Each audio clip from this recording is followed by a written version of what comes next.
Hello aspirants, welcome. Everyone who appears for civil service examination, most of them get eliminated at the prelims examination stage. So if I have to give you a number, around 4.5 to 5 lakh students appear every year in prelims examination, and only close to 10,000 to 30,000 13,000 people are able to clear prelims examination based on the vacancy. So what is that few things that you can do right to clear this exam easily? As I have cleared the prelims exam easily, so I am here to share few right mindset and few approach, ऐसे कुछ खास बातें जो आप लोग सब कुछ follow करें, and I hope you will able to clear the prelims exam easily. तो just to before starting I like to give a brief information about myself. ये मेरे बारे में कुछ जानकारी है, आप लोग पॉज करके देख सकते हैं. Now let us move forward directly. So in this video I have what I have done is that what I did right. I tried to segregate and separate them into two headers. First during the preparation and second during the exam day. Okay, on the exam day. So let us go and see first what I did right during the preparation. So just to give you a brief idea and quickly that what are the things that I did right during the preparation is that I completed static syllabus. ठीक है, static syllabus क्या है? We'll see soon. Just to note list down things for you what I did right. Followed a broad plan. I read newspaper. I made notes of things that I tend to forget. I practiced sufficient number of questions. I revised. I have not ignored CSAT and I have solved previous year papers. Now let us see individually what does it they mean for to enable you all, ताकि आप लोग खुद से इसको prepare कर सके, समझ सके इसका मतलब क्या है, इसका सेंस आप लोग बना सके. इस वीडियो का आप लोग एडवांटेज हो इन clearing prelims examination. Okay, let's see. Completed static syllabus. So in my opinion static, पहले आप लोग समझिए कि स्टैटिक सिलेबस होता क्या है. स्टैटिक सिलेबस जो भी नोटिफिकेशन होता है यूपीएससी का, प्रीलिम्स का और मेंस का, दोनों का अलग अलग भी होता है और सेम में इनिशियल नोटिफिकेशन में दोनों के सिलेबस भी मेंशन्ड होते हैं. सो जो भी सिलेबस है यूपीएससी जो है गिवन, उस सिलेबस को आप कंप्लीट करो. ठीक है ना. आप सारे जो टर्म है, जैसे हिस्ट्री है, ज्योग्राफी है, उनके अंदर जो जो पार्ट्स आते हैं उनको कम्प्लीटली रीड करो, उनको अंडरस्टैंड करो और कॉन्सेप्चुअली क्लियर हो. दिस इज व्हाट स्टैटिक का मतलब ये होता है. स्टैटिक माने जो फिक्स है उसके ऊपर जो करंट हो रहा है वो उसमें एड ऑन है. स्टैटिक पार्ट वो होता है. ठीक है. अब मेरे ओपिनियन में स्टैटिक पार्ट क्यों कंप्लीट करना चाहिए? Because it is the first and most fundamental for preparation. आप यूपीएससी की तैयारी कर रहे हैं, अपने क्या करते हैं, जैसे मैंने लिखा भी है, we tend to find more information about the exam कि यार और कैसे करें, कैसे क्रैक कर ले. यूपीएससी इतना टफ एग्जाम है तो इसको तुरंत ही क्लियर करके एकदम अचीवमेंट हासिल कर लेते हैं. ठीक है ना. दिस काइंड ऑफ माइंडसेट कि हम लोग तुरंत कुछ पाना चाहते हैं, इस चक्कर में हम लोग बहुत सारा इन्फॉर्मेशन गैदर करने में लग जाते हैं. And soon you might have also realise, और आप लोग रियलाइज करेंगे कि इस इन्फॉर्मेशन की खोज में आप लोग कहीं नहीं जा रहे. आप लोग बस इन्फॉर्मेशन को लेके एक बैग भर रहे हैं अपने माइंड में, जिसका कोई फंडामेंटल यूज़ बन नहीं रहा because you are not using it. ठीक है ना. तो सबसे पहले आपको एग्जाम का तैयारी यदि करना है तो just simply get to know what is UPSC examination. इसके लिए मैंने कुछ वीडियो सीरीज बनाया है, जिसको आप मैं डिस्क्रिप्शन में लिंक में डाल दूंगा. आप लोग चाहो तो रेफर कर सकते हो, आपकी चॉइस है. अगर आपको नहीं पता एग्जाम क्या है, आप बिल्कुल न्यू हो इस एग्जाम में, तो आपके लिए वीडियो सीरीज काफ़ी हेल्पफुल रहेगा. सेकंड, आपको ये जानना है कि how to start preparing for civil service examination. उसके लिए मैंने एक वीडियो सीरीज बनाया है, लिंक में डिस्क्रिप्शन में डाल दूंगा, आप लोग चाहो तो देख सकते हो. पर अगर आपको पता है आपको पढ़ाई स्टार्ट करना और यूपीएससी एग्जाम क्या है, तो आपको फालतू और इन्फॉर्मेशन की जरूरत नहीं है जो बहुत सारी जगह फैली हुई है. आपको सिंपल स्टैटिक सिलेबस लेना है. सिलेबस उसमें मैंने सीरीज में बताया है कि हाउ टू स्टार्ट में, कि सिलेबस लेके कैसे प्लान बनाना है और आपको पढ़ना स्टार्ट कर देना है. ठीक है ना. तो this is the first thing, आपको स्टैटिक सिलेबस कंप्लीट करना है. ठीक है ना. आपको अपना basics about the exam in place रखना है और स्टार्ट कर देना है तुरंत, जैसे मैंने पहले बताया. कंप्लीटिंग स्टैटिक से क्या बेनिफिट होगा? आपको एम्पल क्लैरिटी मिलेगा एग्जाम के बारे में और कॉन्फिडेंस आएगा कि आपने कुछ पढ़ लिया है. क्या होता है कि हम लोग इन्फॉर्मेशन गैदर करने में इतना खो जाता है कि व्हेनेवर वी स्टार्ट स्टडिंग हम लोग एंशियस हो जाते हैं कि इतना कुछ पढ़ने को है, ये भी जानना है वो भी जानना है, कुछ नहीं पता, तो घबरा जाते हैं. तो वी डोंट एंड एनीवेयर. हम लोग जस्ट नर्वस रहते हैं, ओवर थिंक करते हैं और एग्जाम कभी तैयारी करना स्टार्ट कर ही नहीं पाते इफेक्टिवली. ठीक है ना. तो मेरे ओपिनियन में सबसे पहला चीज़ किसी इंसान को अगर एग्जाम की तैयारी में करना चाहिए, बेसिक जानकारी होने के बाद एग्जाम का, तो वो है पहले सिलेबस लेके पढ़ाई स्टार्ट कर दे बिना डरे. तो वो तो पढ़ना ही पड़ेगा, बिना डरे उसको पढ़ना स्टार्ट कर देना चाहिए. ये आप इन्फॉर्मेशन की तरह ले लीजिए, एडवाइस की तरह ले लीजिए, इंस्ट्रक्शन की तरह ले लीजिए. What ever is this, I will strongly suggest कि आप लोग ये करना ही चाहिए. ठीक है ना. अब ये हाउ इट हेल्प मी, ये मुझे कैसे हेल्प किया ये चीज़ें, कि I was able to make sense of syllabus and question. क्या होता है कई बार हम लोग सिलेबस पढ़ने में खो जाते हैं और पढ़ाई स्टार्ट नहीं करते. फिर हम लोग को प्रीवियस से क्वेश्चन भी ढूंढ के हम लोग देखने लगते हैं, अच्छा ऐसा ऐसा क्वेश्चन आया था, वाह ये तो ईजी है, ये हार्ड है, ये सब हम लोग स्पेकुलेट करने लगते हैं. पर अगर हम लोग सब्जेक्ट पढ़ना स्टार्ट कर देंगे ना और हम लोग कुछ पढ़ने लगेंगे, तो हमारे लिए सिलेबस भी एक सेंस बनाएगा, एक क्वेश्चन भी हमारे सेंस बनाएगा. हमें लगेगा अच्छा चीज़ें ऐसे चल रही है. You will make a sense of thing. Obviously वो सेंस ओवर टाइम काफ़ी डेवलप और मैच्योर होगा, पर आपको you will start getting sense of it, आप एग्जाम की फील में आना स्टार्ट कर दोगे, ठीक है ना। You will be able to apply, I was able to apply my knowledge in practising. अब समझ लीजिए आपको टॉपिक पढ़ा ही नहीं आपने अभी तक, तो सीधा उसको क्वेश्चन लेके बैठोगे तो शायद आपसे बन जाए, अगर आपने पहले आपने पढ़ा, आपको ध्यान है तो। बट आइडियली प्रैक्टिस करने के लिए आपको कुछ सेंस होना चाहिए ना। अगर आप कुछ पढ़े नहीं सीधा क्वेश्चन करना स्टार्ट कर दोगे तो उस क्वेश्चन करने का ज़्यादा बेनिफिट होने वाला नहीं है, ठीक है ना। आपको एटलीस्ट कुछ तो फंडामेंटल नॉलेज होना चाहिए, भले ही बहुत ही बेसिक। आपको ये तो पता, अगर क्लाउड का क्वेश्चन सॉल्व करोगे को पता तो होना चाहिए क्लाउड क्या है, कितने टाइप के क्लाउड होते हैं, कुछ तो पता होना चाहिए ताकि आप कुछ गेस भी कर पाओ, ठीक है। ये मैं जस्ट आइडिया दे रहा था कैसे मुझे हेल्प किया स्टैटिक सिलेबस पढ़ना। I was able to make sense of current happening. अब न्यूज़पेपर पढ़ना एग्जाम के लिए काफ़ी इंपॉर्टेंट है, हम लोग आगे देखेंगे। और करंट, अब यूपीएससी का जो प्रीलिम्स का सिलेबस है उसमें भी लिखा है कि आपको करंट हैपनिंग्स और डेवलपमेंट का अवेयरनेस होना चाहिए around India and the world. तो आप पढ़ोगे अखबार और आपको स्टैटिक की पार्टी क्लियर नहीं, आपको यही नहीं पता कि पॉलिटी क्या है, कॉन्स्टिट्यूशनल अमेंडमेंट क्या है, इकोनॉमिक कॉन्सेप्ट क्या है, इन्फ्लेशन क्या, रिसेशन क्या, आपको यही आइडिया अगर नहीं है तो आप करंट हैपनिंग का सेंस नहीं बना पाओगे। हाँ, अगर आपका ऐसा सब्जेक्ट को ग्रेजुएशन में या ट्वेल्थ में रहा है कि आपको ये चीज़ें पता है तो देन वेल एंड गुड। और एटलीस्ट पॉलिटी और इकोनॉमी के तो कुछ तो फंडामेंटल्स आपको पता ही होने चाहिए अगर आपको अखबार पढ़ना है तो, ठीक है ना। तो करंट हैपनिंग्स का सेंस बनता है। तो my static conceptual clarity help me the most in exam. इसमें स्टैटिक नॉलेज को मैं एग्जाम के टर्म में बताऊंगा तो प्रीलिम्स भी और मेंस भी। आप समझ लीजिए स्टैटिक जो मैंने पढ़ा उसको मैंने जितनी बार रिवाइज किया उसका ये बेनिफिट हुआ कि मुझे मेंस में भी उसका रिवाइज ज़्यादा नहीं करना पड़ा। और मुझे थिंकिंग में मेरा जो नॉलेज है, मेरा जो मेमोरी है एग्जाम का, वो मुझे अभी तक काफ़ी सारे स्टैटिक के कॉन्सेप्ट याद है, समझ लो। और जो मैंने कब पढ़ा स्टार्ट किया था और मैंने सिर्फ कुछ टाइम पढ़ा था। तो इतना पावरफुल होता है स्टैटिक कॉन्सेप्ट क्लैरिटी, आपका एग्जाम में कॉन्फिडेंस आता है। और प्रीलिम्स में तो ऑप्शन एलिमिनेट करने में आपका नॉलेज बहुत इंपॉर्टेंट है, जो कि स्टैटिक सब्जेक्ट के पढ़ने से कॉन्सेप्चुअल क्लैरिटी से आता है, ठीक है ना।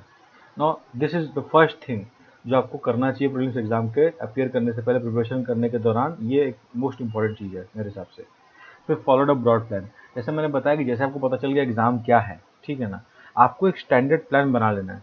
अब वो प्लान डेली हो, आवरली हो, वीकली हो, मंथली हो, वो आपकी एबिलिटी और आपके प्लानिंग कैपेबिलिटी पे डिपेंड करता है, या फिर आप उसको कितना फॉलो करते हो वो डिपेंड करता है। प्लान बनाने का ये मतलब नहीं है कि पूरे प्रिपरेशन का 3 महीने में आप 1 डेढ़ महीना प्लान ही बना रहे हो। The idea is that to guide you.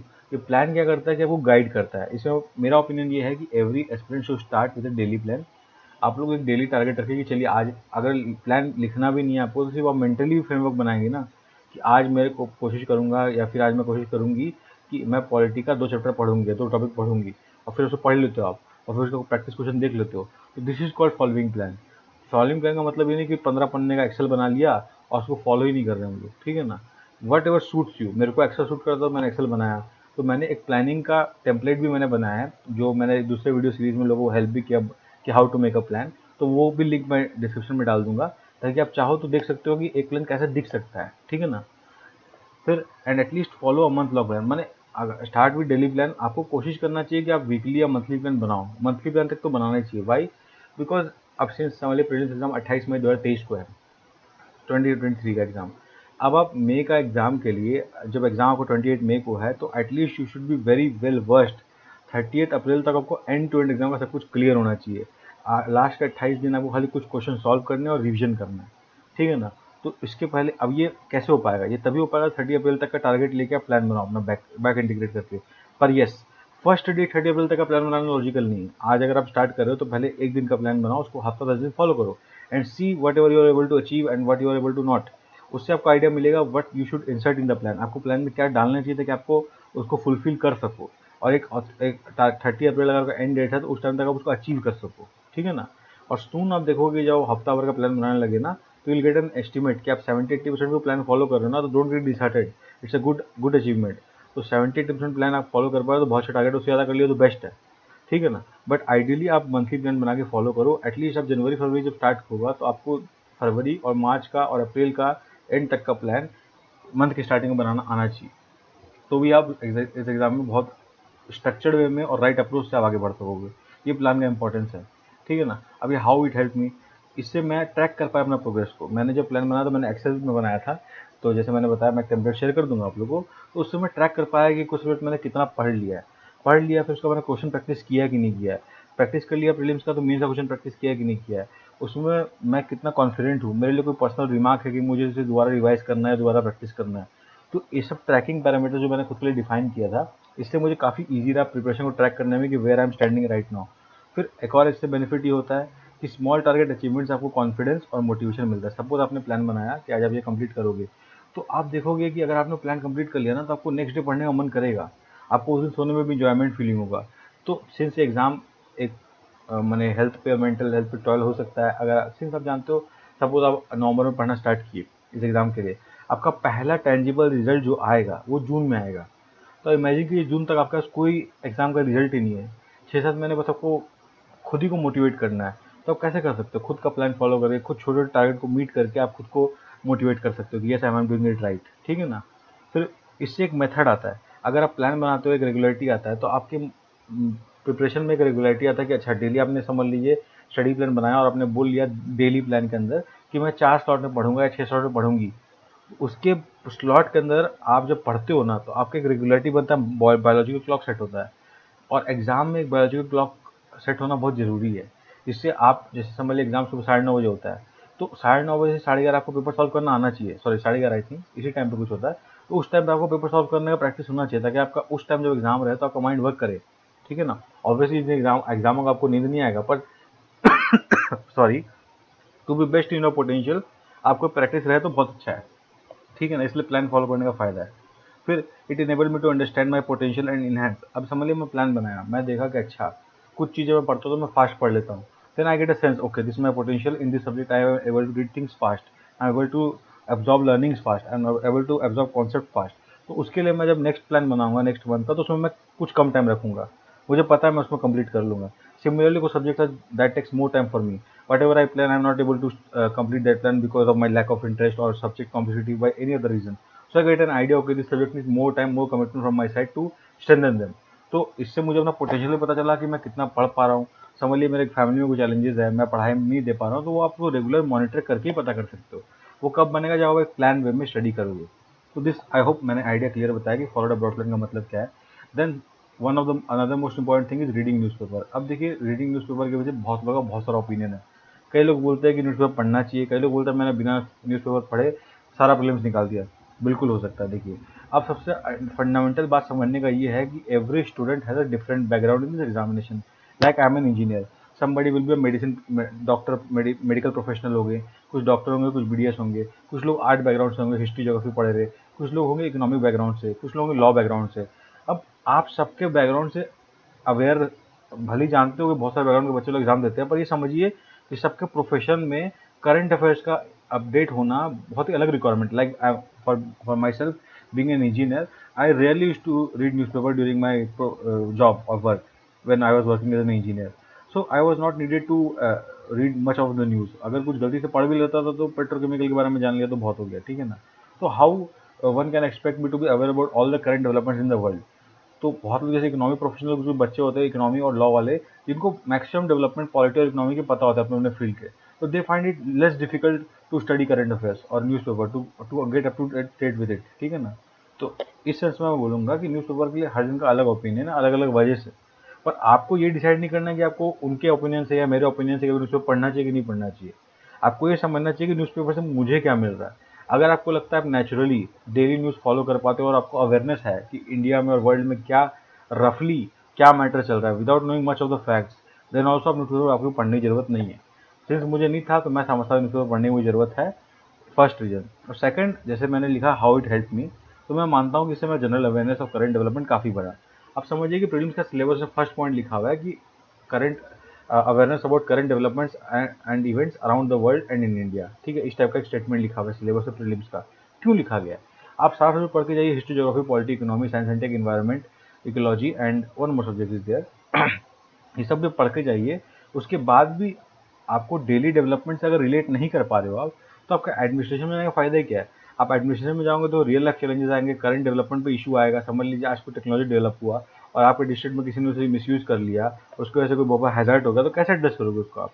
आपको पता ही होना चाहिए कि वो टेक्नोलॉजी क्या है, उसका यूज़ क्या है, वो कैसे प्रो है, क्या कौन है। आपको ये अंदर एबिलिटी होना चाहिए कि to understand the current developments. इसलिए मेरे को लगता है कि न्यूज़ पेपर का एक जनरल अवेयरनेस के लिए बहुत अच्छा रोल है। सेकंड, एक क्रोनोलॉजी बन जाता है। समझ लीजिए कि आपने नवंबर 1 से न्यूज़पेपर पढ़ना स्टार्ट किया, ठीक है, और आप एग्जाम के डे तक पढ़ रहे हो। वैसे एग्जाम के डे तक पढ़ना नहीं होता, आइडियली 1 महीने पहले तक भी आप पढ़ना छोड़ दो, 1-1.5 महीने पहले तक भी, तो वर्क डन हो जाता है एग्जाम रिलेवेंट, ठीक है ना। पर आप 1-1.5 महीना 2 महीने जो भी अखबार पढ़े लगातार, इससे आपको क्या बेनिफिट होता है कि आपके माइंड में मैप बन जाता है कि अच्छा इस टाइप का न्यूज़ फ्लो हुआ है। न्यूज़ें कैसे, आप कई सारे न्यूज़ जो है ना स्किप कर दोगे जान के कि अच्छा एक हफ्ता बाद डिटेल कवरेज आएगा तब पढ़ लूँगा या पढ़ लूँगी। तो एक फ्लो बनता है कि जैसे मान लीजिए आज इंडिया चाइना का कुछ बात हुआ, तो कल उसमें डिस्कशन होगा, परसों उसमें सॉल्यूशन आएगा, तरसों कुछ और होगा, ऐसा एक फ्लो होगा इंटरनेशनल रिलेशन का। सिमिलरली अपने इंडिया में कुछ पॉलिसी आया तो पहले सजेशन होगा कि पॉलिसी आएगा, फिर कैबिनेट अप्रूव करेगा, फिर उसके बाद पार्लियामेंट पास करेगा, फिर प्रेसिडेंट असेंट देगा, फिर लॉ बनेगा, ठीक है। तो ये 4-5 स्टेप चलेगा हर एक चीज़ में। तो इस तरह का जो डेवलपमेंट है, ये क्रोनोलॉजी में माइंड में बन जाता है कि अच्छा ये कुछ चल रहा है, इंडिया में ये कुछ चल रहा है, साइंस एंड टेक में ये कुछ चल रहा है, हेल्थ में ये कुछ चल रहा है। तो इससे एग्जाम देते टाइम ना आपको एक क्रोनोलॉजी की वजह से आपको बहुत सारी चीज़ें याद रहेंगी। इट विल हेल्प यू, आपको रिकॉल करने में भी ईजी होगा। जैसे मैंने लिखा भी है, रिविजन और रिकॉलिंग में ईजी होता है। सपोज आप समझ लीजिए कुछ कॉन्सेप्ट पढ़ लिए, पॉलिटी का पढ़ लिए, इकोनॉमी का पढ़ लिए, अगले दिन पेपर में से आज ही के पेपर में आया था maternity maternity termination of pregnancy, maternity rights के ऊपर कुछ एक्ट था 1977 में, तो टर्मिनेशन ऑफ प्रेगनेंसी के ऊपर था, वुमेन राइट्स के ऊपर। तो अब ये आपने पढ़ा है अगर पहले, तो अगर पेपर में आया तो आप उस टाइम क्या कर सकते हो, रिवीजन कर सकते हो। रिवीजन कर लोगे तो क्या आपका वो रिकॉलिंग, आप पहले खुद सोच लोगे कि अच्छा इसके बारे में मुझे क्या प्रोविजन पता है और क्या सुप्रीम कोर्ट जजमेंट है, क्या हाई कोर्ट जजमेंट है, रिसेंट में एग्जाम्पल है, क्या है, रिवाइज कर लिए, तो आपका रिकॉलिंग पावर भी चेक हो गया। एग्जाम में आपको भी वो टॉपिक आएगा तो आपको बहुत फास्ट रिकॉल हो जाएगा। और ये फास्ट रिकॉलिंग वाला एबिलिटी जो है एग्जाम में मोस्ट रिक्वायरमेंट है मेरे हिसाब से, प्रीलिम्स में भी मेंस में भी, दोनों में, ठीक है ना। एंड देन सेकंड इसमें एक्सपेक्ट ये है कि आपको रिवीजन, अब कुछ कॉन्सेप्ट होता है जो आपने पढ़ लिया पहले, उसका रिवीजन भी हो जाता है, जैसे मैंने बताया कैसे, ठीक है ना। आप उसको वही भी रिवाइज कर सकते हो सेम डे पे। फिर न्यूज़पेपर और क्या हेल्प करता है, help understanding concepts and learn real life example. अब समझ लीजिए आपने रिसेंटली एथिक्स पढ़ा, ठीक है ना, और आपको पता है मोरबी में अभी गुजरात में ब्रिज कोलैप्स हुआ है, तो वहाँ पे कुछ एडमिनिस्ट्रेटिव फेलियर भी था, साथ में प्राइवेट कॉन्ट्रैक्टर का भी रिस्पॉन्सिबिलिटी था, पर कुछ एडमिनिस्ट्रेटिव फेलियर भी था, ब्रिज का चेक नहीं हुआ था, स्ट्रक्चर टेस्ट नहीं हुआ था, ठीक है ना। तो अब ये जो एग्जाम्पल है, अगर आप अखबार पढ़ रहे हो तो आप सिमिलरली फेलियर ऑफ एडमिनिस्ट्रेशन या सिविल सर्वेंट का रिस्पॉन्सिबिलिटी क्या है, ऐसा कोई टॉपिक आपके एथिक्स में आता है या गवर्नेंस में आता है, तो आप ये एग्जाम्पल सीधा चिपका सकते हो। आपको ये एग्जाम्पल पढ़ते पढ़ते ना ऐसे कई सारे अद्भुत एग्जाम्पल होते हैं। अब क्या होता है, कुछ एग्जाम्पल आप मन से बनाते हो एग्जाम में, वो भी पॉसिबल है, ठीक है। अगर आप उतने क्रिएटिव हो या आपको उतना अवेयरनेस है तो वो बहुत अच्छा है, अगर आप कर पाते हो तो। नहीं तो क्या होता है, कई बार अपने को एग्जाम्पल मिलते नहीं है कि क्या एग्जाम्पल लिखिए, क्या केस स्टडी लिखिए, स्पेशली मेंस एग्जाम में। तो ऐसे कॉन्सेप्ट आपको रियल लाइफ एग्जाम्पल मिलेंगे जो आपको मेंस के लिए भी बहुत हेल्पफुल होते हैं। तो आप प्रिपेयर जब करते हो ना, जनरल न्यूज़पेपर पढ़ना और यहाँ पे मैंने प्लान लिखा है स्टैटिक पढ़ना, ये सब सिर्फ आप ये 3 चीज़ जो खासकर ऐसे है ना, ये सिर्फ इसलिए नहीं करते हो कि आपको प्रीलिम्स एग्जाम पास करना है, या आप इसलिए भी करते हो कि आपको मेंस में स्ट्रेस कम हो। आपका मेंस का प्रिपरेशन आधा से ज़्यादा इस ऐसे 3 चीज़ों से सॉल्व हो जाता है, ठीक है ना। Then making notes. अब मेकिंग नोट्स में क्या, कई लोग समझते हैं कि मुझे हर एक जत्था, मैं जो भी पढ़ूँ, जो भी किताब पढ़ूँ, मुझे हर चीज़ का समरी नोट्स बनाना है, ये फालतू बात है, ठीक है। नोट्स देखिए पर्सनल नीड के अनुसार होता है, ठीक है, सबसे पहला ब्रॉड स्टेटमेंट यही है। सेकंड, मेरे हिसाब से कोई, मेरा ओपिनियन ये है कि 2 चीज़ के लिए खाली नोट्स बनाना चाहिए। पहला, आपने कोई एग्जाम्पल अखबार में पढ़ लिया या किसी एग्जाम्पल के गेम में कोई केस स्टडी आपने जाना, कोई कोटेशन जाना, आपने कोई सुप्रीम कोर्ट जजमेंट जाना, इस टाइप की चीज़ होती है जो फैक्चुअल है, जिसको आप मेंस एग्जाम में डायरेक्ट लिख सकते हो उस थीम पे आने पे क्वेश्चन में। तो वो चीज़ का आप कीवर्ड नोट बना सकते हो। नोट भी मैंने ऐसा कि ट्रिगर वर्ड नोट होना चाहिए। जैसे कि समझ लीजिए आप अभी रिसेंटली जज अपॉइंटमेंट का बहुत बात चल रहा है, तो आपको जुडिशरी जो टॉपिक पढ़ोगे पॉलिटी के अंदर, उसमें अपॉइंटमेंट ऑफ जजेस एक इशू लिखोगे आप, उसके अंदर आप पॉइंटर्स बना लोगे कि फर्स्ट जज केस, सेकंड जज केस क्या है, मानी ये, फिर जजेस अपॉइंटमेंट में क्या क्या इशू है पॉइंटर्स में लिख लोगे आप, उसको भी एक एक 2-2 वर्ड में। इससे क्या बेनिफिट होगा कि आपका जो मेंस एग्जाम के जाओगे तो रिवीजन करने में ईजी होगा फर्स्ट, और सेकंड बात, आप प्रीलिम्स के पहले भी ये सब जो नोट्स आप बनाए हो इसके बाद ग्लांस ले लोगे ना, तो आपका एग्जाम में बहुत हेल्प होगा चीज़ें एनालॉजी कनेक्ट करने में। इससे रिवीजन काफ़ी ईजी हो जाता है, ठीक है ना। अब इसका मतलब ये नहीं कि आप जो पढ़ो सबको नोट्स बना लो। जैसे आपने हिस्ट्री पढ़ा, मॉडर्न इंडियन हिस्ट्री आपने पढ़ा स्पेक्ट्रम से, तो स्पेक्ट्रम में अंडरलाइन कर लो और उसी से रिवाइज करो। अनटिल अनलेस आप वो टाइप का स्टूडेंट हो जैसा मैं था, कि मुझे जैसे there two kind of student, 3 kind of student I believe. First, जिसका फोटोग्राफिक मेमोरी होता है, जो पढ़ता है उसको याद रहता है। सेकंड, जो रीड करते करते कॉम्प्रीहेंड इजीली कर पाता है। और मैं थर्ड काइंड ऑफ स्टूडेंट पर मैं अपने को मानता हूँ, जो मैं रीड करते करते अगर पैरेलली लिख लूँ ना, तो मेरे को ज़्यादा क्लैरिटी मिलता है पढ़ने में। तो मैं तो जनरली भी रफली भी लिखता रहता था, ठीक है ना, पर वो नोट्स नहीं था मेरा। इट वॉज मैं रफ, जिसको बोलते म्यूजिंग बोल लो या स्क्रिबलिंग बोल लो, वैसा कुछ था। तो आपके लिए नोट्स का मतलब क्या है, पहले वो क्लियर कीजिए, उसका रिक्वायरमेंट क्या है वो क्लियर कीजिए। मेरे हिसाब से नोट इसी पर्पज से बनने चाहिए। अदरवाइज आपका जो नोट बनता है ना, वो फिर आप रिवाइज नहीं कर पाते, बस वो नोट बन के रह जाता है, ठीक है ना। तो ये मेरा ओपिनियन है, बाकी आप लोग डिसीजन ले सकते हैं। फिर हाउ इट हेल्प मी, इससे मुझे क्या फ़ायदा हुआ, रिविजन बिफोर एग्जाम। अब एग्जाम के पहले सिंस मेरा बहुत लिमिटेड नोट्स थे, सिलेक्टेड थे, वन पेयर थे, ट्रिगर वर्ड नोट्स थे, कीवर्ड नोट थे, तो उसको रिवाइज करने में बहुत अच्छा हुआ। स्पेशली प्रीलिम्स में तो हुआ है, मेंस में भी बहुत ज़्यादा हुआ, ठीक है ना। तो दिस इज इंपॉर्टेंट। तो प्रोग्रेसिव कंप्रेशन ऑफ नोट्स, अब समझ लिए मैंने ऐसा नोट्स बना लिया, ठीक है ना। हो सकता है इनिशियली आप नोट्स बनाओ तो आप थोड़ा लेंदी कुछ एक्स्ट्रा लिख दो, पर आप रिवाइज करते जाओगे ना तो आपको ये और सिंप्लीफाई होता जाएगा और चीज़ें और इंग्रेन हो जाएगी माइंड में, ठीक है ना। आपको रिकॉलिंग में भी ईजी होगा। लास्ट वीक बिफोर एग्जाम में बहुत कॉन्फिडेंट फील करोगे कि चलो आपने कुछ सर्टेन चीज़ प्लान किया था, जो चीज़ आपने बुक से पढ़ लिया, बुक से रिवाइज हो गया, तो उसके अलावा आपने जो जो कुछ कुछ टेंजिबल चीज़ लिखे थे जो आप एग्जाम में यूज़ कर सकते हो, उसको आपने कंप्रेस कर लिया, तो will be very much confident, ठीक है ना। मेकिंग नोट्स का ये बेनिफिट होता है मेरे हिसाब से, ठीक है ना। देन नेक्स्ट चीज़ जो मैंने राइट किया था प्रीलिम्स एग्जाम के लिए खासकर, वो था प्रैक्टिसिंग सफिशिएंट क्वेश्चंस, ठीक है ना।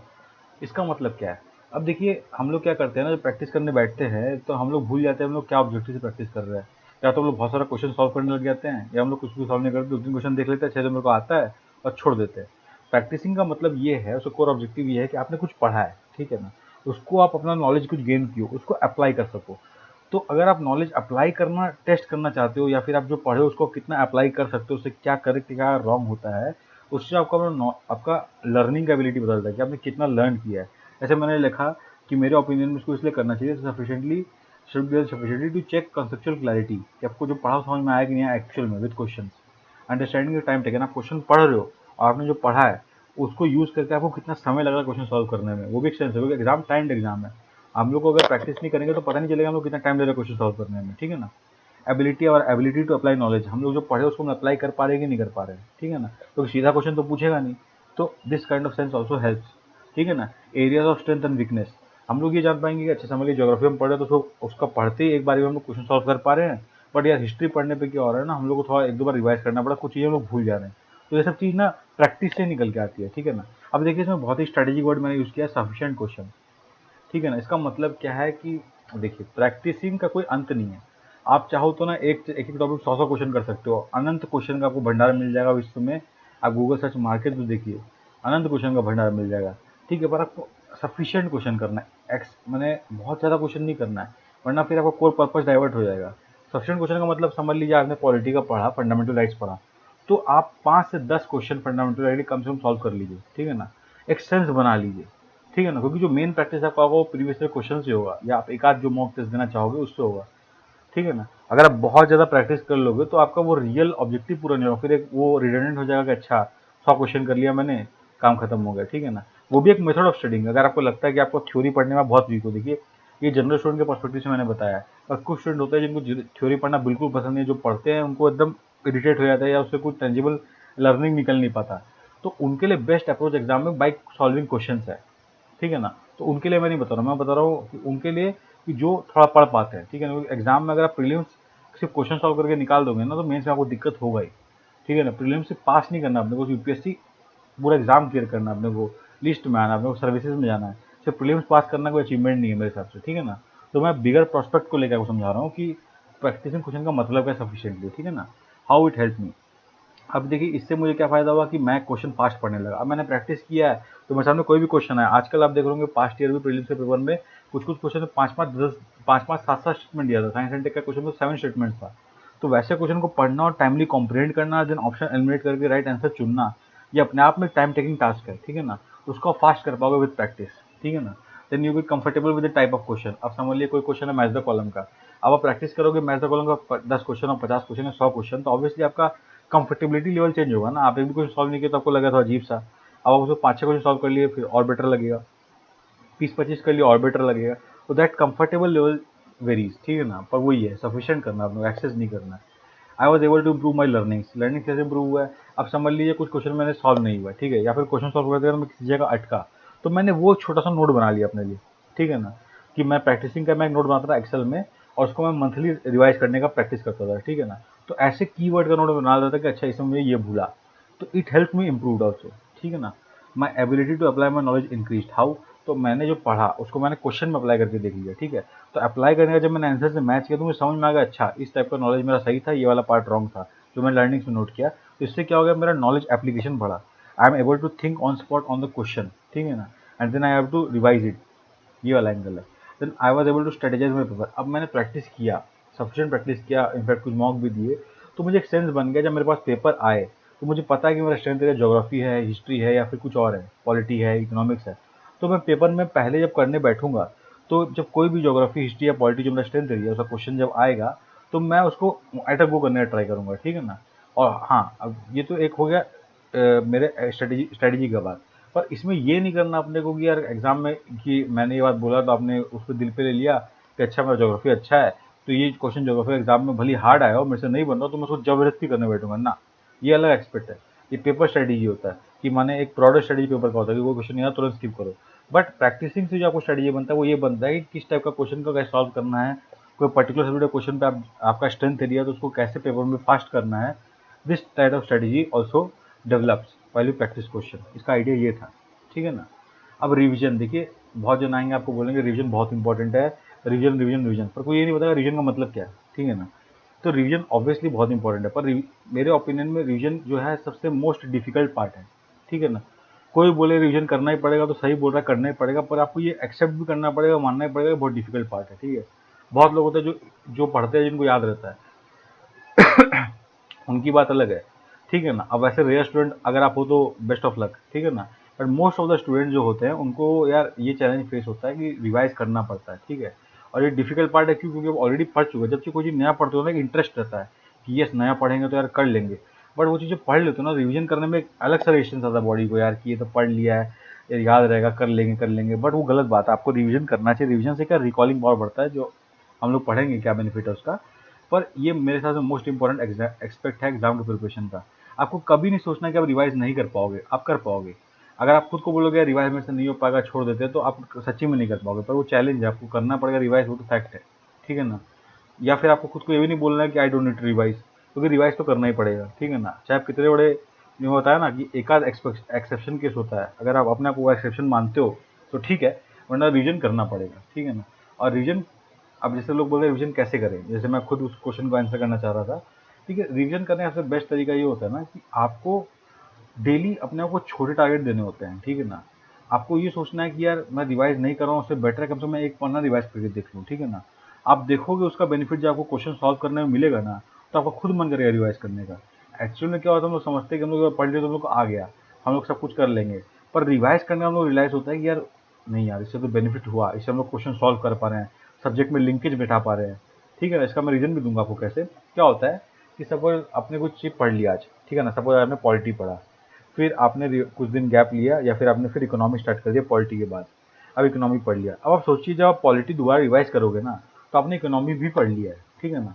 तो आपके जो पॉलिटी के एस्पेक्ट में जहाँ जहाँ इकोनॉमी वाला एस्पेक्ट आता है ना, तो वो आपको बेटर समझ में आएगा पॉलिटी में भी। उससे आपके इकोनॉमी की भी कुछ बात क्लियर होंगे। जैसे समझ लीजिए, कैसे मैं बताना चाह रहा हूँ, FRBM एक्ट है, ठीक है ना। अब वो इकोनॉमी में भी है और पॉलिटी का ही पार्ट है, ठीक है ना। FRBM act, physical responsibility budget management act ऐसा कुछ होता है, ठीक है। तो इससे वो क्लैरिटी हुआ। अब जो बिल पास होता है, बिल पासिंग का भी प्रोविजन है, बजट होता है, वो भी बजट भी अपना इकोनॉमी का पार्ट है, और बिल पासिंग जो है वो पॉलिटी का पार्ट है। आपको प्रोसेस क्लियर होगा कि क्या होता है, ठीक है ना। तो this is very small thing, मैं थोड़ा सा ट्राई किया बेसिक एग्जाम्पल से समझाने का। तो सिमिलरली आप समझ लीजिए इकोनॉमी का आपने फिर पढ़ लिया, इन्वायरमेंट पढ़ लिया, ठीक है। अब इन्वायरमेंट में कुछ लॉज हैं जो आपको पॉलिटी का सेंस आने के बाद इन्वायरमेंट लॉ ज़्यादा समझ में आने लगेंगे। फिर जब पॉलिटी रिवाइज करोगे, इकोनॉमी रिवाइज करोगे, तो आपको तीनों का इंटीग्रेशन समझ में आएगा। तो ऐसे आपका सब्जेक्ट वाइज इंटीग्रेशन भी बढ़ता है और कॉन्सेप्चुअल क्लैरिटी बढ़ती है रिवीजन से, इसलिए रिवीजन इंपॉर्टेंट है, ठीक है ना। तो this was my idea to convince you all कि रिवीजन करना चाहिए। तो हाउ इट हेल्प मैं बता देता हूँ कि with every revision my notes got compressed. ये सच्चाई है, जितना मैं रिवाइज करता गया, कंप्रेस्ड का मतलब क्या, ऐसे नहीं कि पन्ना छोटा हो गया। अब मैंने हाईलाइट करना स्टार्ट किया कि मुझे ये एक बार मैंने पढ़ा, उसके बाद जब रिवाइज करने लगा तो मैं हाईलाइट कर ये वाला पार्ट में भूल जा रहा हूँ। तब जब मैं तीसरा रिवीजन करने आया तो वो जो पार्ट मैं भूल जा रहा था वो कम हो गया। फिर चौथा रिवीजन में और कम हो गया। अब एग्जाम के एक दिन पहले ऐसा होगा कि एक या दो दो वर्ड देख के मैं समझ गया था, अच्छा ये है इस पन्ने में, पन्ना घूमा ऐसे। तो ये एबिलिटी आपको बिल्ड करने के लिए रिवीजन करना पड़ेगा। इससे आपको एग्जाम के एंड में बहुत ज़्यादा बेनिफिट होता है, और एग्जाम के दौरान रिकॉलिंग में भी बहुत बेनिफिट होता है, ठीक है ना। इससे आपका मेंटल फ्रेमवर्क स्ट्रेंथन हो जाता है और एक कॉन्सेप्चुअल क्लैरिटी बनता है, मैंने बताया कैसे, ठीक है ना। फिर I was able to better link the subject and topic. जैसे मैंने बताया कि अगर आप एक धीरे धीरे रिवाइज करते भी जाते हो न्यू न्यू चीज़ पढ़ने के साथ साथ, तो जो न्यू नॉलेज आपने गेन किया है सब दूसरे सब्जेक्ट से, उसको भी आप इंटीग्रेट कर पाते हो सब्जेक्ट में, ठीक है ना। तो आपका इन्हांस लर्निंग होता है, तो इसलिए रिविजन का बेनिफिट है। तो इससे मेरा क्वेश्चन सॉल्विंग स्पीड भी बढ़ गया, सिंस मैंने बताया रिकॉलिंग पावर बढ़ गया, और कॉन्सेप्ट को मैं लिंक अच्छा कर पा रहा था, तो क्वेश्चन पढ़ के मैं सॉल्व अच्छा कर पा रहा था, स्पीड बढ़ गया मेरा। I was confident marking answer. अब मुझे पता है कि इस कॉन्सेप्ट के ऊपर जो जो दाएं बाएं चीज़ है वो मेरे को सब पता है, तो मैं कॉन्फिडेंट आंसर मार्क करने में कि कोई लूप होल हो नहीं सकता। फिर इससे मेरा जनरल स्टडीज़ का प्रिपरेशन मेंस के लिए भी काफ़ी आसान हो गया। अब रिवीजन मैंने प्रीलिम्स के पहले इतनी बार कर लिया ना कि अब मुझे मेंस में जीएस के लिए रिवीजन बहुत कम से कम करना पड़ा। मैं तो बोलूँगा कि जो सिर्फ न्यू सब्जेक्ट जो है इंटरनेशनल रिलेशन, गवर्नेंस और ऐसे सब्जेक्ट है, वही मुझे थोड़े पढ़ने पड़े। जो प्रीलिम्स में थे वो तो मुझे पढ़ने ही नहीं पड़े। मैंने it was very much clear, खाली मुझे आंसर राइटिंग प्रैक्टिस करना पड़ा मेंस के लिए, और मेरा जीएस वाला पार्ट काफ़ी क्लियर था। ठीक है ना। फिर सबसे इम्पोर्टेंट एस्पेक्ट जो प्रीलिम्स का होता है कि बहुत सारे बच्चे सीसेट इग्नोर कर देते हैं। जैसे मैं भी पहले सीसेट के लिए काफ़ी इग्नोरेंट था, ठीक है ना। वैसे लकीली मैं सीसेट में कोई फेल नहीं हुआ, पर जो इसका कोर रीज़न ये था कि मेरा मैथ्स, एप्टीट्यूड मैथ्स काफ़ी अच्छा था शुरुआत से, ठीक है ना। तो मुझे कभी चैलेंज नहीं हुआ। पर मैं ये नहीं बोल रहा कि एप्टीट्यूड मैथ अच्छा नहीं होगा, ठीक है ना। उसके बावजूद भी मुझे लगा एग्ज़ाम के पहले कि मुझे कुछ फुल लेंथ टेस्ट देने चाहिए टू गेन द कॉन्फिडेंस, और मैंने दिया। उसका मुझे बेनिफिट एग्ज़ाम के दिन पता चला कि क्यों रिवीजन करना है, प्रैक्टिस करना इंपॉर्टेंट सीखा है, ठीक है ना। Despite me being very strong in mathematics aptitude, उसके बाद भी मुझे क्वेश्चन सॉल्व करने में समय लगा। अब ये समझिए, एग्जाम जब आप दे रहे हो, बबल मार्क कर रहे हो, आप श्योर नहीं होते कि आपका आंसर राइट होने वाला है कि रॉन्ग होने वाला है, डिस्पाइट बिंग आप श्योर कि आपको मैथ्स जनरली राइट ही होता है, ठीक है ना। उसके बाद भी डर लगा है क्योंकि सीसेट क्वालिफाइंग पेपर है। अगर किसी वजह से आपका रॉन्ग हो गया तो आप पूरा पूरा मेहनत पूरा साल का बेकार हो जाता है आपका, ठीक है ना। तो इसीलिए सबसे अच्छा ओपिनियन मेरे नज़र में ये है कि सीसेट को पहली बात इग्नोर मत कीजिए। मानिए सीसेट भी एक सब्जेक्ट है, ऐसा मान के चलिए, ठीक है ना। उसके अंदर जो पार्ट है उसको भी कुछ समय दीजिए। अब आपको लगता है कि डेली समय देना आपको थोड़ा रूडिमेंट्री लग रहा है, आपको लग रहा है कि ये तो फालतू बातें हैं, तो आप वीकली समय दीजिए या मंथली समय दीजिए। इसका कोर पर्पस ये है कि आपके अंदर सीसेट का एक प्रैक्टिस होना चाहिए कि अच्छा सीसेट कुछ है, उसमें इस टाइप का क्वेश्चन कुछ पूछता है। कारण क्या है कि सीसेट में आजकल क्वेश्चन तो कॉम्प्लेक्स हो गया है, ठीक है ना। तो इंटरमिक्स ऑफ कॉन्सेप्ट हो गया है, जिसके कारण क्या है, बच्चे लोग एक क्वेश्चन सॉल्व करने में, स्पेशली मैथ्स का, आपको जब यहाँ एक्सपेक्ट आपसे किया है कि 80 क्वेश्चन आपको 2 घंटे में करना है, यानी एवरेज आपको 1.5 मिनट मिलेगा क्वेश्चन करने के लिए, मैथ्स के क्वेश्चन में आपको ऑन एवरेज 2.5 से 3 मिनट लगेगा, ठीक है ना। तो ये पहला बात है। और सेकंड बात ये कि अब आपको एक्यूरेसी का भी श्योरिटी नहीं है, अगर आपको वो नहीं पता है तो, ठीक है ना।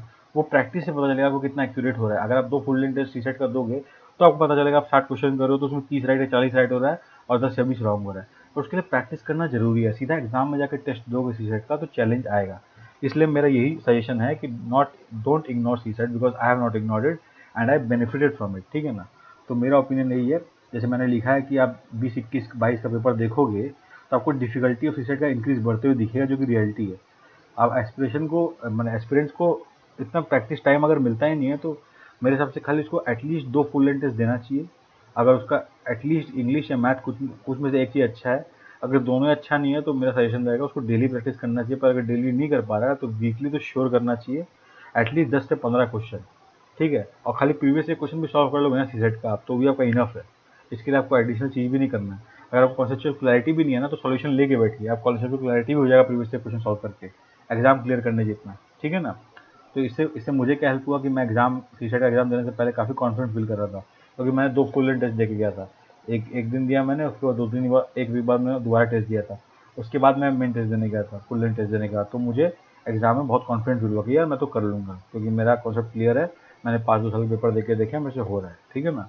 It help me make my own paper strategy. अब मैंने जब पेपर एक बार दो बार दे लिया तो मुझे पता चल गया अच्छा कि मैथ्स में जो है लगभग 52 क्वेश्चन आ रहे हैं, जिसमें एल लॉजिकल रीजनिंग और डीआई वाला पार्ट भी उसको मैथ्स में गिनता हूँ, और रीडिंग कॉम्प्रिहेंशन से कुछ 25 30 क्वेश्चन आ रहे हैं, ठीक है। अगर मैं मैथ्स का 52 क्वेश्चन में अगर 80% भी कर पाता हूँ, यानी कि 40 क्वेश्चन भी कर पाता हूँ, ठीक है ना, उसमें मेरा 80% एक्यूरेसी भी होता है, तो 32 क्वेश्चन मेरे श्योर राइट हो जाएंगे, ठीक है ना। तो मैं ये करता था कि पहले 32 क्वेश्चन कर लेता था। एटलीस्ट मैंने 40 क्वेश्चन, लकीली मैंने दोनों एग्जाम में मैथ्स में 40+ क्वेश्चन अटेम्प्ट किए, तो जस्ट फॉर इन्फॉर्मेशन। और इंग्लिश के मैंने दोनों में 10 10 प्लस क्वेश्चन अटेम्प्ट कर लिए, ठीक है ना। तो ये क्यों हो पाया कि मैंने पहले प्रैक्टिस किया था, इस वजह से मुझे एग्जाम में प्रेशर नहीं बना, ठीक है ना।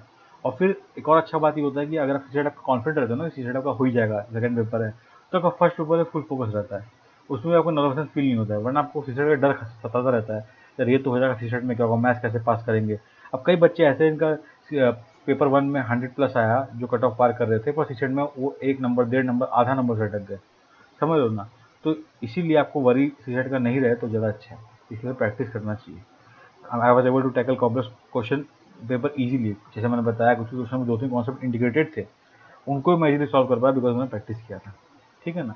अब सबसे इस पूरे ड्यूरिंग प्रिपरेशन वाले पार्ट का सबसे इम्पॉर्टेंट एस्पेक्ट मैं मानता हूँ, जिसको मैं कल्मिनेशन ऑफ प्रिपरेशन भी मानता हूँ, वो है सॉल्विंग प्रीवियस ईयर क्वेश्चन। कई लोग बोलते हैं पहले प्रीवियस ईयर क्वेश्चन देखिए अपना स्ट्रेटजी बनाइए। बिल्कुल कर सकते हैं आप ऐसा, और ऐसा करना भी चाहिए कुछ हद तक। पर मेरा मानना ये है कि एटलीस्ट जो लास्ट 2 साल के पेपर है या 3 साल के पेपर है ना, उनको आपको टच भी नहीं करना चाहिए। उनके जो क्वेश्चन होते हैं ना, उनको रख दीजिए। उनको आप एग्जाम के 2 हफ्ते पहले सजेस्टेड, इफ नॉट तो 4 हफ्ते पहले उनको सॉल्व कीजिए, ठीक है ना, as a mock test, full length mock test की तरह सॉल्व कीजिए एज अ फाइनल मॉक्स। क्या होता है कि ये यूपीएससी का प्रीवियस ईयर का पेपर है, तो इसमें जो लैंग्वेज है, कॉन्सेप्ट है और टाइप ऑफ डिफिकल्टी है, वो यूपीएससी द्वारा सेट किया हुआ है। यूपीएससी अगले साल भी पूछेगा तो इसी लाइन पे पूछेगा, उनका वे ऑफ आस्किंग सेम ही रहेगा। तो इसीलिए एटलीस्ट लास्ट 2 साल, वरना हो सके तो 3 साल का पेपर आपको एकदम टच ही नहीं करना है। जो भी प्रीवियस ईयर क्वेश्चन उसके पहले करोगे आप, 2013 से लेके, जैसे अभी 2022 चल रहा है तो 2022 2021 का पेपर फॉर श्योर, अगर हो सके तो 2020 का पेपर आपको टच नहीं करना है। 2013 से लेकर 19 तक 7 साल का पेपर होता है। ये भी आप प्रीवियस ईयर क्वेश्चन में कर लोगे तो आपका अच्छा प्रैक्टिस हो जाएगा। फिर एग्जाम के 2 हफ्ता पहले बैठ के, या 3 हफ्ता 4 हफ्ता पहले बैठ के आपको ये 2 टेस्ट देना चाहिए और एनालाइज करना चाहिए। अब इन्होंने इसको आप फुल लेंथ अगर टेस्ट दे रहे हो तो आपको कैसे परफॉर्म किया। ये आपको ज़्यादा हेल्प करेगा एग्जाम में। मैंने जो प्रीलिम एग्जाम होगा या फिर मेंस में भी सेम स्ट्रेटजी है, आपको ज़्यादा हेल्प करेगा ये। जितना आपने मॉक दिया है या आपने जितना प्रैक्टिस क्वेश्चन किया है, वो आपको जो हेल्प किया ना, वो आपको 20 30 40% तक ले आएगा, ठीक है ना। और ये जो मेन जंप आपका आएगा ना, ये प्रीलिम्स का प्रीवियस क्वेश्चन करके ही आएगा, ठीक है ना। तो आई होप आपको समझ में आया होगा। इसे ये, जैसे मैंने बताया कि मुझे कैसे हेल्प किया, तो मैं अकस्टम्ड हो गया यूपीएससी के थीम्स के ऊपर, यूपीएससी किस थीम पे क्वेश्चन पूछता है, ठीक है ना। कभी और मुझे चांस मिलेगा तो मैं वीडियो बनाऊंगा बताने के लिए कि यूपीएससी कैसे थीम्स रिपीट भी करता है या किस किस पर्टिकुलर थीम से क्वेश्चन पूछता है, ठीक है ना। तो आपको अवेयरनेस होगा कि अच्छा प्रीवियस क्वेश्चन से ये बेनिफिट होता है, ठीक है ना। जस्ट आपको अगर चाहिए कंफर्मेशन तो मैं एक वीडियो के माध्यम से दिखा दूंगा। फिर इससे मैं ये कस्टम दूंगा कि यूपीएससी का लैंग्वेज क्या है। अब क्या होता है ना, कोई भी कोचिंग कितना अच्छा भी मॉक टेस्ट बना ले, वो यूपीएससी के वे ऑफ लैंग्वेज के बस अप्रोच करता है, ठीक है ना। पर यूपीएससी तो यूपीएससी है। अगर कोचिंग वाले यूपीएससी लेवल का क्वेश्चन बना लेते तो कोचिंग वाले को यूपीएससी नहीं बना दिया जाता कि चलिए आप ही सिविल सर्विस करवा लीजिए, उन्हीं को ठेका नहीं दिया था गवर्नमेंट, कितना पैसा बचता, ठीक है ना। तो यूपीएससी को यूपीएससी रखा गया है यही सोच के कि उसमें एबिलिटी सरप्राइज करने का स्टूडेंट को। उनका एक लैंग्वेज है, एक वे ऑफ आस्किंग क्वेश्चन है जो कोई टच नहीं कर सकता, वो बस उससे अलाइन कर सकता है, ठीक है ना। आई आपको थोड़ा सा क्लैरिटी मिला होगा मैं क्या बोलना चाह रहा हूँ। और फिर फ्यू क्वेश्चन गॉट रिपीटेड, ये भी होता है कि आप देखोगे हर साल एक या दो क्वेश्चन डायरेक्ट रिपीट हो जाता है, ठीक है ना। तो और किसी साल नहीं होता है, बट आइडिया ये है कि बहुत सारी चीज़ें रिपीट हो जाती है। पर ये है वो एक ना एक कॉमन लिंक मिल ही जाएगा प्रीवियस क्वेश्चन से कि जो इस साल पूछा गया है या पिछले साल पूछा गया था प्रीवियस क्वेश्चन ही ऐसे। तो आइडिया वाज दैट, ठीक है ना। तो वो भी बेनिफिट होता है। आपके 2 4 5 नंबर भी ऐसे बन गए, समझ लियो क्वेश्चन आप एग्जाम में देखते तो नहीं होता पर रिपीट ही था, तो आपको रिपीट पेपर से मिल गया और 2 नंबर आपको मिल गया, तो 2 नंबर से तो कट ऑफ पार हो जाता है भाई लोग, समझ लो। तो ये भी बेनिफिट है। तो अब ये है कि ये तो होगा कि मैंने एग्जाम के पहले ड्यूरिंग प्रिपरेशन क्या चीज़ राइट किया था। फिर what I did right on the exam day. अब ये भी एक इंपॉर्टेंट एस्पेक्ट है, इसको लोग बहुत इग्नोर कर देते हैं, ठीक है ना। इसको लोग बोलते हैं चलो प्रिपेयर कर लिया तो एग्जाम थोड़ी देंगे, नहीं भाई देखिए कुछ कुछ एस्पेक्ट होते हैं। स्पेशली मुझे लगता है कि ये जो पहले 3 पॉइंट मैंने लिखे हैं, पहले 3 क्या, मुझे लगता है सारे पॉइंट इंपॉर्टेंट है। पर मेरे ख्याल से लास्ट वाला पॉइंट को छोड़ दो तो ये 5 तो बहुत ही इंपॉर्टेंट है। कीप योर काम, ठीक है। मैंने अपना काम रखा एग्जाम के दिन पे, क्योंकि मुझे पता था हड़बड़ाने से कोई फ़ायदा नहीं है। आपने अच्छा प्रैक्टिस किया है, अगर आप एग्ज़ाम में जाओगे और आपने सारी स्ट्रेटेजी फॉलो की है तो आपने अच्छा प्रैक्टिस किया है, आपने उससे ऑनेस्ट हो, आपने सही रिवीजन किया है, कॉन्सेप्चुअल क्लैरिटी आपको, तो आप जो एग्ज़ाम में दोगे वो बेस्ट एग्ज़ाम दोगे, ठीक है ना। आपको बस पैनिक नहीं करना है, ठीक है। फिर मैंने एग्ज़ाम जाने से पहले हल्का खाया था, क्योंकि अब ये रिस्क नहीं चाहते एग्ज़ाम में आपको पैनिक के कारण या प्रेशर एग्ज़ाम में आपको आ गया कि यार मुझे समझ में नहीं आ रहा क्या करना है, आप थोड़े दबाव में आ गए तो आपको टॉयलेट लग जाए, वॉशरूम जाना पड़े, तो ये रिस्क आप नहीं ले सकते, ठीक है ना, क्योंकि टाइम्ड एग्ज़ाम है। फिर मैं जो जो एग्ज़ाम के लिए नेसेसरी आइटम होता है, admit card, pen, black ball pen लेके आना होता है, ब्लैक बॉल पॉइंट पेन। उसके बाद आपको एडमिट कार्ड चाहिए जैसे मैंने बता दिया, और आधार प्रूफ चाहिए, जैसे मैंने आधार दिया तो आधार प्रूफ ले गया था, और सैनिटाइज़र ले गया था, मास्क पहन के गया था। ये सब 5 6 आइटम जो है जो एग्ज़ाम मुझे लेके जाना, मैंने 1 2 दिन पहले ही प्रिपेयर कर लिया था, और एग्ज़ाम के दिन मैं उसको एकदम कॉन्फिडेंटली चेकलिस्ट बना के लेके गया था, ताकि वो सब के कारण आपको एग्ज़ाम में दिक्कत नहीं आना चाहिए, ठीक है ना। मैंने कोशिश किया मैं एग्ज़ाम सेंटर के बगल में रहूँ, तो इसका मुझे बेनिफिट क्या हुआ कि जैसे ही एग्ज़ाम कंप्लीट हुआ, ठीक है, पेपर 1, तो पेपर 1 और पेपर 2 के बीच में मुझे गैप मिल गया 3 घंटा।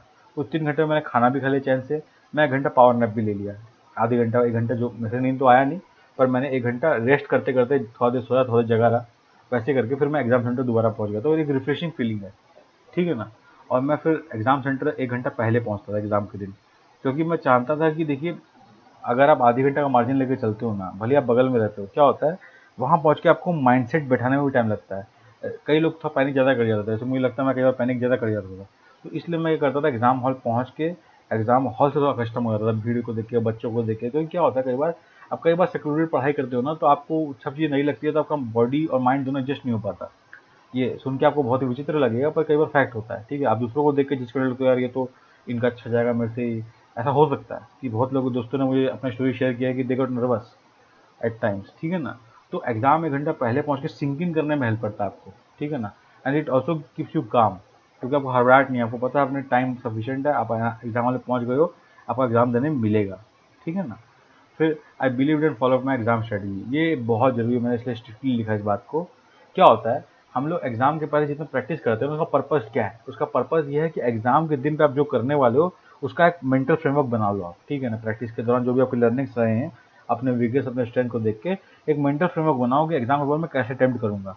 अब लोग बोलेंगे कि यार यूपीएससी एग्जाम तो एलिमेंट सरप्राइज आता है, तो मैं कैसे प्लानिंग कर सकता हूँ। देखिए, प्लानिंग का मतलब ये नहीं होता एग्जैक्ट क्वेश्चन प्लानिंग कर लो, प्लानिंग का मतलब ये होता है आपने को बता लो कि देखिए मैं क्वेश्चन से स्टार्ट करूंगा, अगर जो क्वेश्चन मेरे से नहीं हुआ मैं तुरंत स्किप करके अगले क्वेश्चन पे आऊंगा, फिर तीसरे क्वेश्चन पे आऊंगा, मैं राउंड वाइज पेपर दूंगा 2 राउंड में। ये सब होता है स्ट्रेटेजी, ठीक है ना। मैं किसी क्वेश्चन पे स्टिक नहीं करूंगा, अगर नहीं आया तो तुरंत स्किप कर दूंगा, क्योंकि पेपर में 100 क्वेश्चन है। आप ये नहीं चाहोगे कि 100 क्वेश्चन पढ़ ही ना पाओ, ठीक है ना। उसके लिए आपको कुछ स्टडी फॉलो करना बहुत जरूरी है। फिर एक स्टडी आता है ओएमआर कैसे मार्क करना है। क्या मैं एक क्वेश्चन करते हुए ओएमआर मार्क करूंगा, या एक पेज में 4 क्वेश्चन होता है वो सॉल्व करके ओएमआर मार्क करूंगा, या फिर मैं 10 क्वेश्चन करके ओएमआर मार्क करूंगा। What is the strategy of OMR marking, वो भी इंपॉर्टेंट है।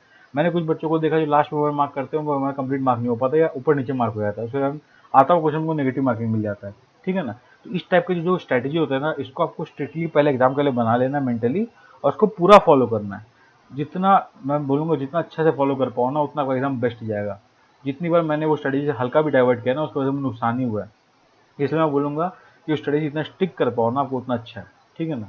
एक और फिर सबसे इम्पोर्टेंट बात है कि कीप सेल्फ बिलीफ। मैंने सेल्फ बिलीफ एग्जाम में रखा और कॉन्फिडेंटली मार्क किया अपना आंसर। क्या होता है कई बार, जैसे आप जब स्पेशली आप जब फर्स्ट अटेम्प्ट देते हो, तो आपको ये चीज़ थोड़ा अनएथिकल लगता है यार कि मेरा 2 ऑप्शन में फंस गया है, तो मैं कौन सा लूँ।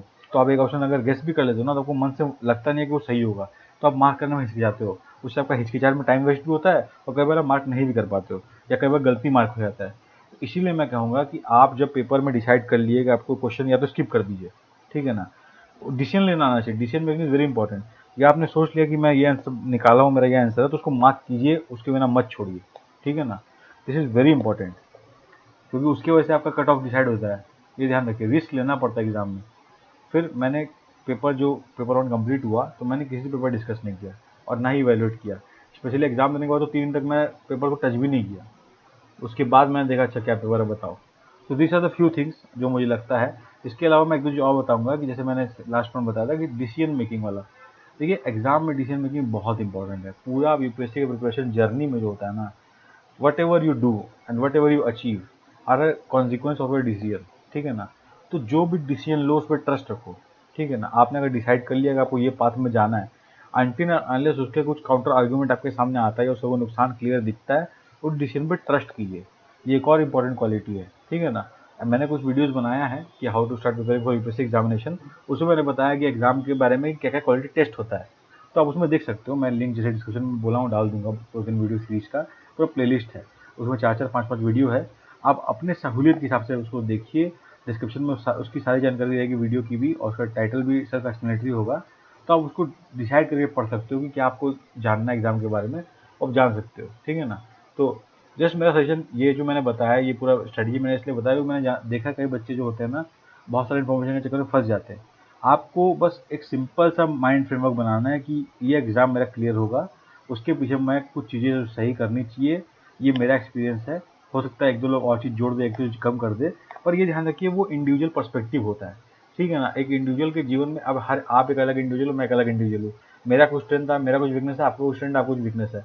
तो उस हिसाब से आपको डिसीजन लेना चाहिए कि अच्छा ये चीज़ मेरे लिए इंपॉर्टेंट नहीं है, बिकॉज आई नो दिस। जैसे मैंने रीडिंग न्यूज़पेपर में बताया, आपको लगता है आप डेली न्यूज़ फॉलो करते हो ऐसे ही, तो आपको बहुत सारी न्यूज़ दुनिया की पता है, तो आप क्यों न्यूज़पेपर पढ़ोगे, ठीक है ना। आपको तो फिर क्लियर है, ठीक है। तो दैट वाज द आइडिया। तो चलिए, आई होप आपको इस वीडियो से बेनिफिट हुआ हो। Best wishes for examination. जो भी जानकारी अपना कमेंट्स में शेयर कीजिए, लेट अस नो कि what you want to know more. I surely try to get information about that for you. Thank you.